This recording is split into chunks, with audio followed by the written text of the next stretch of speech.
Welcome to the program tonight. Well, just before we get into the delay on petrol supply, 1 week after Dangote began production, Nigeria's political and civil rights landscape is facing heightened tensions. Today, the Department of State Services arrested the president of the Nigeria Labour Congress, Joe Ajaero.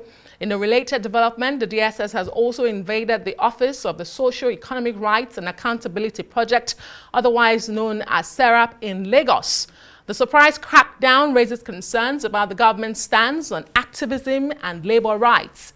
Although the motives behind these actions remain unclear, reactions from civil society groups have been swift, with many condemning the DSS for what they describe as an attack on free speech and labor rights. We'll get into details of that with our analysts for the day. Well, it's just been about a week since the Dangote Refinery, hailed as a game changer for Nigeria, announced it had started producing petrol, a move that was supposed to cut the country's reliance on imported fuel. With the refinery's massive capacity of 650,000 barrels a day, many expected a quick fix to Nigeria's fuel supply woes. But here we are days later with no noticeable improvement in petrol availability or prices. So what's really going on?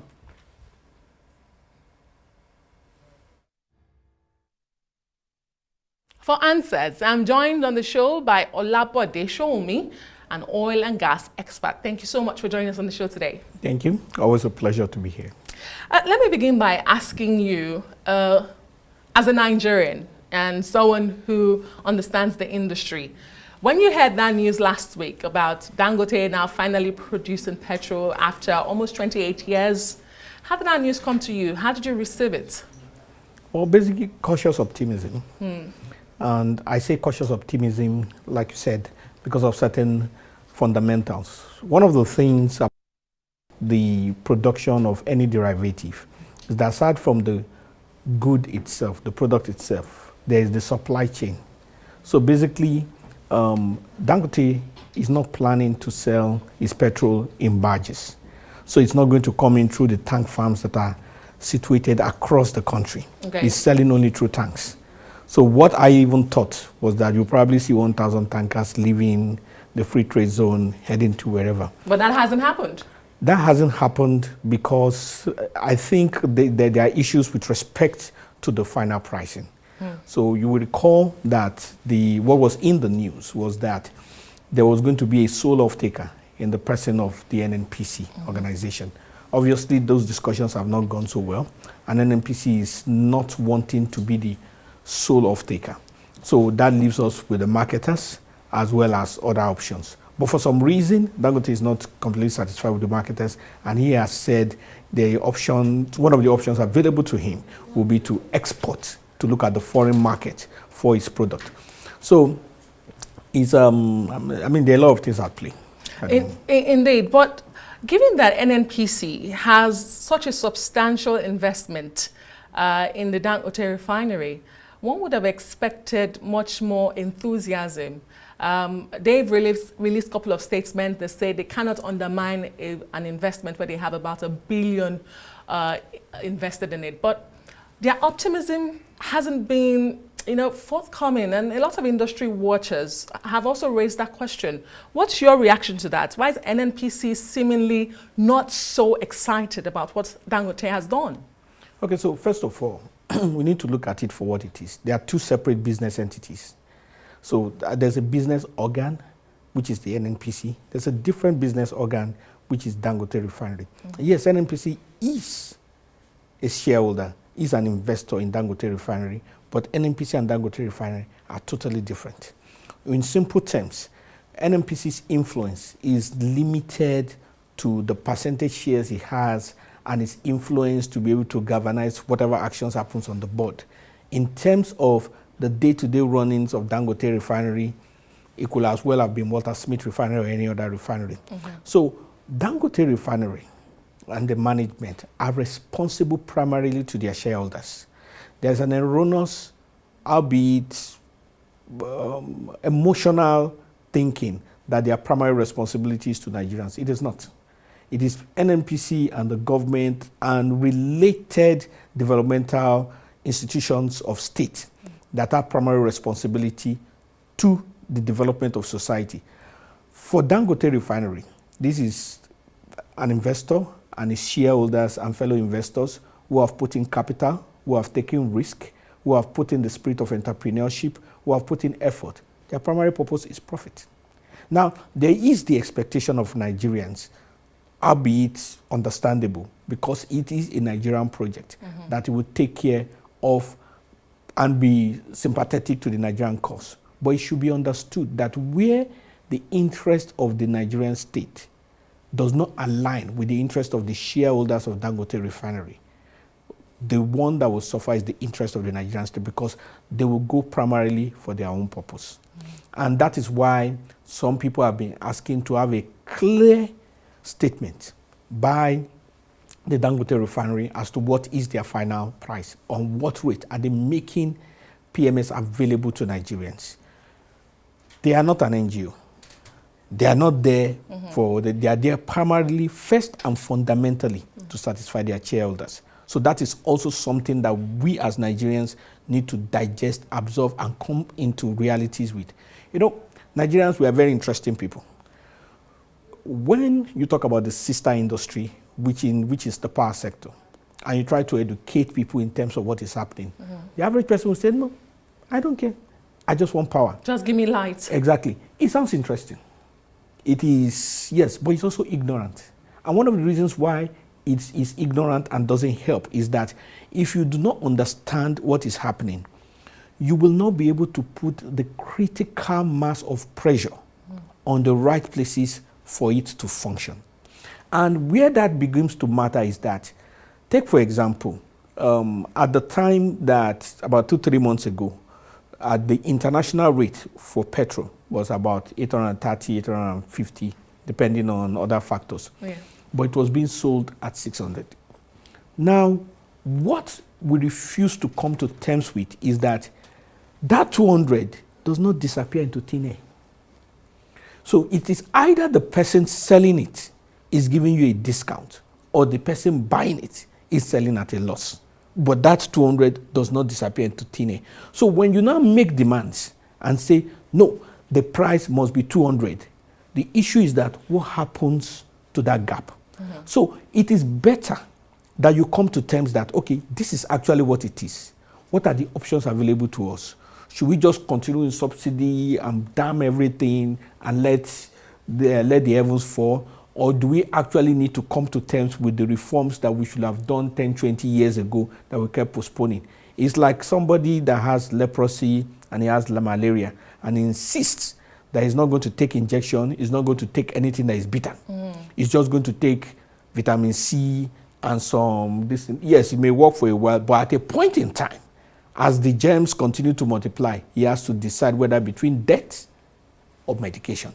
So that's how the nature of all these things are. In other words, you're saying transparency, accountability should begin with Dangote Refinery telling us how much it costs to produce petrol. Is that what you're saying? But many will argue that for a long time we haven't, in fact, we can't even remember when last we saw such accountability from the NNPCL.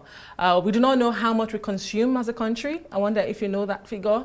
We do not know really how much we produce per barrel. Until recently, we were told $48 per barrel, which is one of the highest around the world.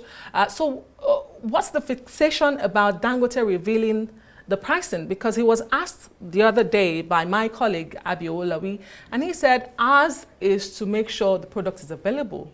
Talking about pricing is premature at this point. But for Nigerians, the product is available. NNPC has yet to come and lift it. Okay, so for me, I'm an analyst. I'm not pro anybody. What I do is to analyze the issues. People can make up their mind and do whatever it is. It's not for me to say Dangote should reveal his price. Neither is it for me to say NNPC has done his job or has not done his job. What I am saying is that Nigerians are at the stage where there is no petrol. One of the reasons why there is no petrol is because there isn't a meeting of minds between the NNPC as well as Dangote. And one of the reasons where there isn't a meeting of minds is because they are not able to agree. For us to be able to fully understand why they are not agreeing, so that we can understand why we're in this situation, one of the things that needs to be known is the pricing from Dangote. That does not mean it should reveal it. I'm just saying that for there to be a clear understanding of the issues, that's what should happen. Whether NNPC has left up, of course, NNPC has not lived up to expectations. It probably has been dysfunctional across board. It has expectations in upstream, it has expectations in midstream, it has expectations in downstream. However, NNPC is also a product of the state. You can go across all industries in Nigeria, whether it's agric, whether it is health, whether it is sports, and virtually every institution of government across board has been dysfunctional over the decades. It is a Nigerian malice, and they are also a product of that. So the question Nigerians want to now ask is that, are we looking for a scapegoat and a messiah, or are we looking for solutions? They are both extreme thinking. The Nigerian problems are both systematic and systemic, such that it involves the plurality of people to solve it. Looking for one person to blame may be nice, but it also makes us ostriches. That is not looking at the real issues that will require to solve it. Also, looking for one person, the messiah complex, that will solve it is also nice, but it is not real. There is no one person that can solve the myriad of issues that we have. It takes the collective. So it's a system thing. So you talk about system, you talk about the reproductive system. So a couple go to meet a doctor and they are not able to have a child. Why are they not able to have a child? People want everything to be one answer. It can be anything. It can be that they are not even eating well. It can be that they are not meeting at the right time of the month. It can be hormonal. It can be a myriad of issues. So our problems are like that. They are not generic. They are specific to us. So it requires a systems thinking, a myriad and meditation on the issues to be able to solve problems per time. Interesting analogy you make there with the couple trying to have a child. But where do we begin to solve this challenge? Section 205 of the PIA Act aims to deregulate this sector because NNPC has replied in recent times saying they're not the sole off-taker of the petrol, and that they also do not regulate the prices. But is that really true? I mean, the PIA does stipulate that the sector is deregulated, but can you confidently say, as a watcher of the industry, that it is deregulated and the NNPC is right to say they are not fixing the prices at the moment? NNPC does not even have the right to fix the price. There's a regulator, that's NMDPRA. So there was, back in the day, where there was a lot of mix-up and there was dysfunction, there was where NNPC was serving as both regulator, and that could happen. That can't happen now, because there is a de facto regulator who is empowered to do that. Now, what has happened is that when it comes to Section 46, which speaks about not having a dominant player and monopoly and all that, as well as the regulation, is a chicken and egg situation. It's largely a judgment call. Because the fact of the matter is that the FCPA, that's the Consumer Protection Act, stipulates that a player that has more than 40% market share is considered a dominant player, which is tending towards a monopoly, and at that stage should be cautioned. But in this case, Dangote has close to 90%, more than 90% of the market share. So the issue will be what laws apply and all that, because it is an evolving industry. Because he has first mover advantage, there are some of those things that he just has to go away. However, that puts a burden of responsibility on the regulator. And that is where the mixture of all those things comes in. Let us not confuse issues. The fact that one person is bad does not mean the other is good. The fact that one person has done wrong does not mean the counterpart action is bad. NNPC has been wrong in a number of things. That automatically does not mean the other players are right. It is incumbent upon the regulator to ensure that there's a balanced playing field. So the regulator starts like a big brother who overlooks at everything, puts the cane where the cane should be, puts the stick where the... I'm glad you mentioned balance and fair pricing, because we all know that NNPC has largely been the sole importer of petrol into Nigeria. Yes. They also have been paying subsidy or shortfall, like we have now come to know it. So is it then fair to say you are not an off-taker, a sole off-taker for Dangote, and it can approach marketers? In other words, Dangote should go to the markets directly, as opposed to where the NNPC brings in this product and subsidizes it before it gets to Nigerians. Is that a fair market for Dangote to thrive in? First and fundamentally, Dangote is a business. When businesses go into the marketplace, they go to meet the realities of life. So you don't raise a child and overshield the child from the realities of life. You're actually technically destroying that child. There's nothing like fair or not fair when it comes to market forces. You deal the spirit of entrepreneurship. When you're starting a business, the ethos of entrepreneurship is overcoming the challenges of market forces. Mr. Sowunmi, have we really seen market forces come to play in Nigeria's oil and gas sector? They do play. They do play. They do play. The fact that things are regulated should be understood, because if you were to leave the forces of demand and supply alone, society can collapse owing to capitalistic greed. Because if you were to leave these prices to those who are playing, who probably could be paying 5,000 naira. I mean, the person who is selling does not have any caution or invitation. He will just tell you that if you are not buying my petrol, go and work. Okay. Just like people say, if you cannot go to school, you should try ignorance. So the reason, so you see, democracy, which is the anchor for the free market enterprise, has been tried over the centuries. And what they found out that the free market ought to be regulated so that society does not collapse. The idea that there are no market forces here is not just ignorant, well, it's either ignorant or by people who are fifth columnists, who have a different agenda to play. Great, because we're almost out of time. I just wanted you to help us understand this. So the production of petrol by Dangote has been hailed as one that will help us cut imports as a country, improve quality of what we are getting because we know where it's coming from. But when it comes to pricing, it doesn't really work that way. Can Nigerians realistically anticipate that the Dangote Refinery can at least solve the problem of petrol availability and pricing to a certain extent in Nigeria? And what should we do, really? So when you have a private business, their job is to offer competitive pricing, not necessarily cheap pricing. So if the competitive pricing is 900 naira, that's what they're going to produce, because they're not an NGO. You understand? So basically, they have an operation. They have an input into it, which is crude oil.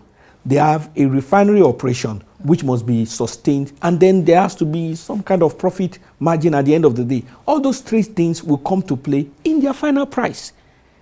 And people mistake something about the oil and gas industry. Yeah. Most of all this pricing are universal. You can check it online. The cost of refining is about the same anywhere in the world. So once you situate a refinery, where the differences are is maybe cost of land, the issues, local issues and all that. But the refinery operations... Manpower costs. Yes. Even manpower costs are about the same. The refinery operations, you understand, takes about... The average cost of refining is about the same anywhere in the world. So he is going to have a price similar to what is...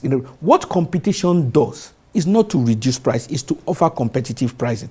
As per the availability, it should be understood that the supply chain that actually distributes to the final mile is not in the hands of Dangote. It's actually in the hands of the marketers. He probably has his own, but it does not cover the whole country. So there has to be a meeting of minds with them and all that. We have not yet gotten into that area. We're still at the area where there needs to be offtake, the major offtake. So these are pure business decisions. And Nigerians must understand that business decisions are not social decisions. You don't make business decisions on which anchors the survival and the prosperity of a business on what is popular. You just do what is right. That's what is right for that business. That's basically what happens there. Okay. So we owe it to ourselves to actually understand and be more knowledgeable about the industry so that When we want to put pressure on government and on the actors, we put it on the right place for it to deliver for all of us. Very well said. Thank you so much. Olabode Sowunmi is an oil and gas expert. Thank you. We do appreciate your time.